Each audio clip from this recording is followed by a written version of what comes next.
አፍሪካ ቀንድ በሪፐብሊክ የማዋለድ ድባብ ተወጥሯል። ከቴል አቪቭ የተለኮሰው የነጻ ሀገርነት ዕውቅና የመስጠት ችቦ መዳረሻው የአርጌሳ ተቀማጮችን የሚጠቅም እሳት የሚያነድ መስሎ ቢታይም ያረገዘው ፖለቲካዊ ፍጥጫ ግን በቀንዱም በገልፉም ውጥረት እንዲነብር አድርጓል። ከ1991 የሲያድ ባሬ የከሸፈ የታላቋ ሶማሊያቲት ውድቀት በኋላ የራሴን መብት በራሴ ወስናለሁ ያለችው ሶማሌላንድ ባያፍራዎች በናይጄሪያ ካታንጋዎችን በኮንጎ ያላሳኩትን ረጅሙን መንገድ ከጀመረች ከ35 ዓመታት በኋላ የምስራችን ከመካከለኛው ምስራቅ ሰማች። የሀገርነት ዕውቅናን ጣዕም ለምታቀው ሀገር ለመሆን ዓመታትን መባዘን በተጋፈጠችው እስራኤል በአፍሪካ ቀንድ ሰባተኛ ሀገር ተብላለች። በዋሽንግተን ሕግ አውጪዎች በነ ሴናተር ቴድ ክሩዝ የውስጥ ለውስጥ ፖለቲካ ሲናፈስ የቆየው ሶማሌላንድን ከሶማሊያ የማፋታት ሂደት በቴል አቪቭ አንድ እርምጃን ሄዶ ቀለበት እስከ ማወላለቅ ደረሰ።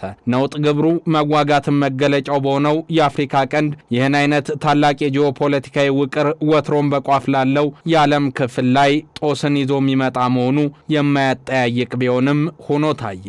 እስካሁን ድምጿ ባይሰማም በእስራኤል ሳምባ መተንፈስን ለምታውቀው አሜሪካ ግን አንድምታው እኔም ወደዛው ነኝ የሚል ይመስላል። ከቢቢሲ ጋር ቆይታ ያደረጉት የምስራቅ አፍሪካው የፖለቲካ ተንታኝ አብዱራህማን ሲዳቡ ይህ ውሳኔ ሁለት ታላቅ የፖለቲካ መበየኛ እጥፋቶችን ያስመለክታል ይላሉ።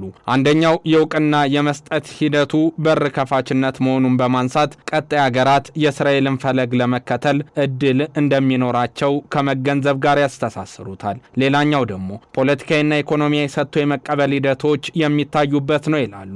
የጋዛ ግዑፋን ለመቀበል በቀንዱ ሁነኛ ተመራጭ ሆና የቀረበችው እሷም ያላቅማማችው ሶማሌላንድ መሆኗን የተረዳችው እስራኤል ፍልስጤማውያንን አስወጥቶ በዛ የማስፈር ረጅም እቅዷ በሶማሌላንድ የሚሰምር ነውና ለግዛት ማስፋፋቷ ሂደት ሁነኛ ወዳጇ ሆና ተገኝታላታለች። ከ1960 የቅኝ ግዛት ባርነት መላቀቅ በኋላ ከደቡብ የሶማሊያ ክፍል መቀላቀልን አሻፈረኝ ያለችው የህንድ ውቅያኖሷ ግዛት ዛሬ ፖለቲካዊ የሰመረ መስሏል።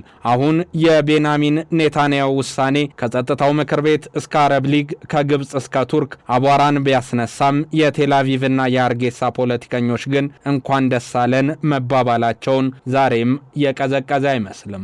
ውሾቹ ይጮዋሉ፣ ግመሎቹም ይሄዳሉን እየተገበሩትም ነው። አብዱራህማን ኢሮኒና ቤንያሚን ኔታንያሁ ፈንጠዝያ ላይ ናቸው።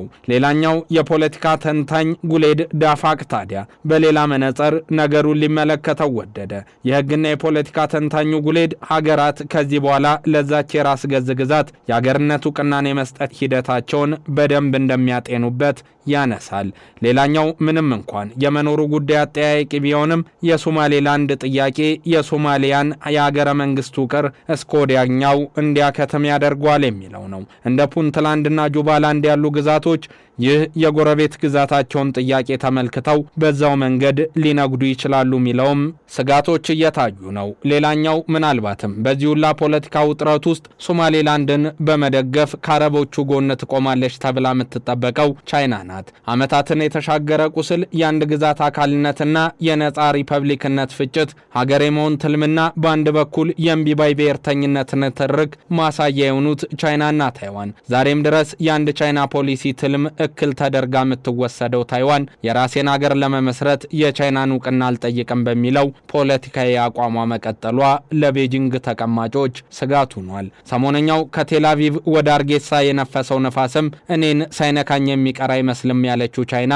የተለመደውን ወታደራዊ ልምምድ በታይፔ አፍንጫ ስር ጀምራለች። የመገንጠል ንቅናቄ ሰለባ የሆነችው ቤጂንግ በአፍሪካ ቀንድ ያለው የሶማሌላንድ እንቅስቃሴ አፍንጫዋ ስር ካለችው ታይዋን ጋር የሚመሳሰል ነውና ጂኦፖለቲካዊ ቅርጹ ዓለም አቀፍ ተዋናያኖችን እያበራከተም ቀጥሏል። ይህ ደግሞ ሌላ ስጋት ተደርጎ የሚወሰድ ነው። ሶማሌላንድ የፕሬዚዳንት ትራምፕን የአብርሃም ስምምነት ለመቀበል መስማማቷ አሜሪካ ውሎ አድሮ ዕውቅና ልትሰጣት እንደምትችል አመላካሽ ተደርጎ መወሰዱ ሁነኛ የፖለቲካ መስመር ተደርጎም ይወሰዳል። አሜሪካ ዕውቅና ከሰጠቻት በአያላኑ አሜሪካና በቻይና መካከል አፍሪካ ቀንድ ላይ የጂኦፖለቲካ ፉክክርን የሚፈጥር ሌላ ክስተት ተደርጎም ይወሰዳል። እርግጥ ነው በቻይና እየተበለጠች ነው የምትባለው አሜሪካ በአፍሪካ ቀንድ ስትራቴጂካዊ መቀመጫዋን ማደላደል ትፈልጋለችና ይህ የሶማሌላንድን ሀገሩኝ ብሎ የመስጠት ዕውቅና አንድ እርምጃን ወደፊት ሊያስኬዳት እንደሚችል